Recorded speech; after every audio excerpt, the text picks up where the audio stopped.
There are different ways to perform self-rescue. I explained my favorite one in detail in my previous episode. If you didn't see it yet, make sure to check it out. My name is Petar Pavlovic, I love sharing my kitesurf experience with you, and in this episode I want to show you a different method of rolling and securing the lines on your bar.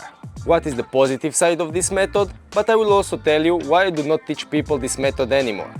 Did you ever experience still having power in the kite while performing self-rescue? What is the solution to avoid this situation? I did a test to see if we are able to travel upwind while sailing with our kite. Many riders and kitesurf instructors are using this way of rolling and securing the lines on the bar.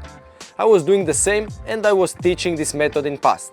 But why don't I use nor teach this method anymore? Rolling the lines on the bar in figure of eight gives you just one way of securing the lines, the half hitch knot. I realize that many people struggle with this knot and with remembering how it's done correctly. Another reason is that we as instructors are always teaching our students to never wrap the lines around any part of our body. And in this method we are showing otherwise. To me, it is kind of a contradiction. Do not rely on the elastic of your bar to have your line secured. The elastic might break. But rolling the bar in figure of eight, it's way faster. I tested this in light wind and in strong wind conditions. It is true that in light wind, the method of figure of eight was a bit faster than the method of just rolling the lines on one side of the bar. In strong wind conditions, the timing and the difficulty was the same for me with both methods. So either ways are not wrong or better than the other one. Everything depends in what conditions you are in and the method you are more comfortable with. Did it ever happen to you to have too much tension in the kite while rolling the lines on your bar? This definitely happens with all generations of bar which have a mini fifth line safety system, which is definitely dangerous, and I have never managed to perform self-rescue with this kind of bar. If you have one, I highly recommend to replace it.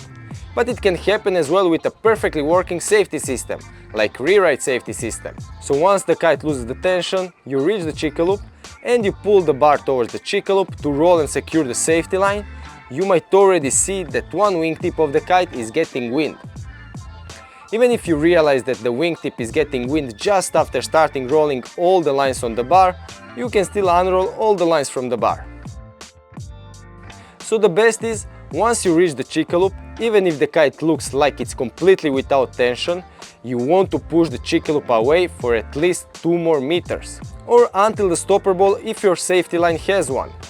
After you do this, you should be able to easily roll the lines on your bar without your kite getting any wind.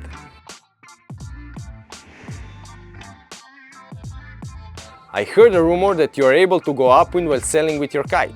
The idea is to position your body as if you were doing a body drag upwind. I gave it a go without the board and with the board. Unfortunately, I did not succeed to go upwind, but in order to not lose too much height, it definitely helped. If someone of you managed to go upwind while sailing with your kite, please let us know down in the comments. Thank you so much for watching, and I will see you in the next episode.